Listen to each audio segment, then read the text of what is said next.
cherry also. Okay, This so one is going to be tell us interesting. about this. So this is my first ever experience trying to make a peanut butter and jelly mead. And it was inspired by, I went to the Iron Bee, which was a mead competition. Yeah, in Kansas City. It was in Minneapolis. Minneapolis. What's the one in Kansas City? I don't know, to be honest with you. Yeah, look it up. So I went there and I competed in it. That's why I did the pear vinaigrette cilantro mead. And I was like mid-level. I got like 14th place out of like 30. So That's I was not terrible. I'll take it. But I ended up winning some peanut amaretti like flavoring. Okay. And so I was like, what can I do with this? And I started to think about it. I ended up taking and putting, I think, about a half a gallon of grape juice, and then water and honey, of course, putting some peanut flavoring in, which is from Amaretti, is like a brewing whatever. Then graham crackers. I put actual probably 4 or 5 graham crackers on top of it in the secondary. And Did you put this on the channel? Mhm. Okay, This is on the so channel. whoever was asking about graham crackers on the last live stream, go find this video. Well, you can tell me if you taste them or not, but I don't know if they truly added value. I have not tasted this mead. It was done in October of 2019. I have not tasted it since. So it could be awful. I'm It hyped for could be this. great. Well, and we've technically tried an incredible. Yeah, there's a local mead maker that makes a great PB&J mead. And also, I was going to say, And so, my other inspiration was I tried a peanut butter jelly mead in Minneapolis. It was like... was that Superstitions? They have one that's called Peanut Butter Jelly Crime. Does the label look really ghetto? I'm like, I can look it up. I don't know. does it look like it's hand drawn by somebody? 'Cause I that's think it the one I does, had. yeah. It was really good. Peanut Butter Jelly Crime. It tasted like you actually were eating a peanut butter jelly sandwich. Oh, This man. smells like a PB&J though. I haven't tried it again in a long time, so I have You no idea. you got some of that like back end bread smell. Which Yeah, I'm is, trying to like clear out my sinuses. I don't know how we could. I truly do think this is the last bottle in existence of this. So, Well, thank you very much. well, it doesn't matter if it's good, bad. It's bad, fine. Doesn't matter. I got too much, but it's for me. It's just very. It So could on- be good riddance. Who On knows? the nose, it smells like bread. And then there's just a little bit of grape Yeah. on the nose. Like a winey grape. It's really There's a winery in Arkansas, just close to the border between Mhm.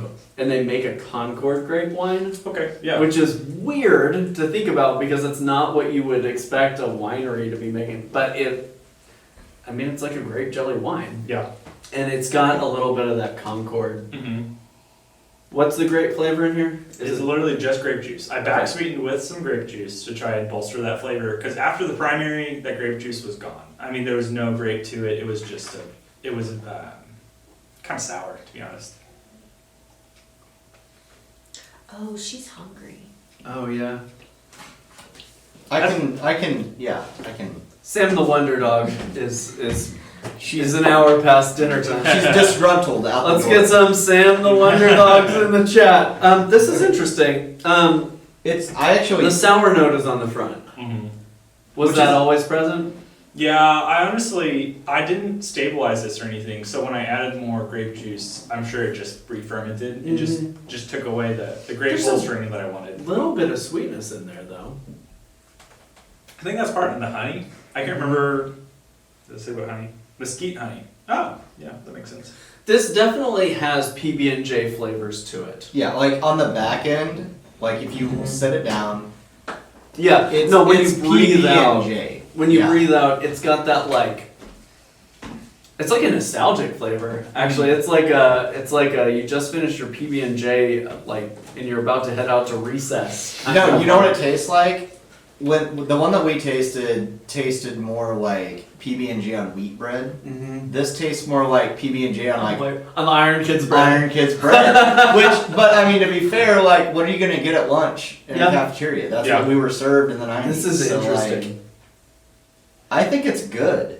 The graham cracker to me I like provided it. more like cinnamon. I mean, obviously graham cracker has its own spices in it. Mhm. So I'm getting some spiciness. There's nutmeg and graham pepper, I think.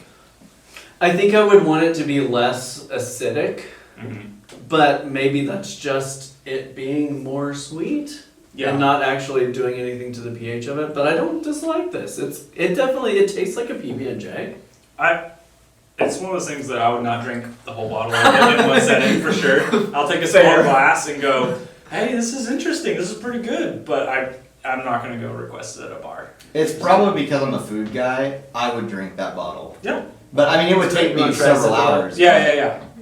No. Okay. Play a video game, sit back, turn your brain off, and Eat drink a Eat some PB&J. Planters cheese To- balls. Like No, you're talking about graham no. crackers, though. You know, you said that somebody. Yeah. Graham crackers, for me, I'd heard about them, and I'd heard that they don't add a lot of flavor. To me, this adds some flavor. This adds some breadiness to it. There is definitely a like a granola spice kind of flavor in there that complements particularly the grape element really well. My recommendation is if you're gonna do if you're gonna add graham crackers into your mead, do what I said earlier with the hops and put them in a bag, because it was the biggest pain to get. That was part of the question is Yeah. what do I do with them? Yeah, there was just floating graham cracker that was it soaked up all the mead, and at that point I'm like, what? It It was hard to get Like out. a like paste. floaty fluff. Yeah, it was just floating, and then racking was terrible, so I would put it in a bag. That way you can just literally just pull it straight out Gotcha. and not deal with as much sediment.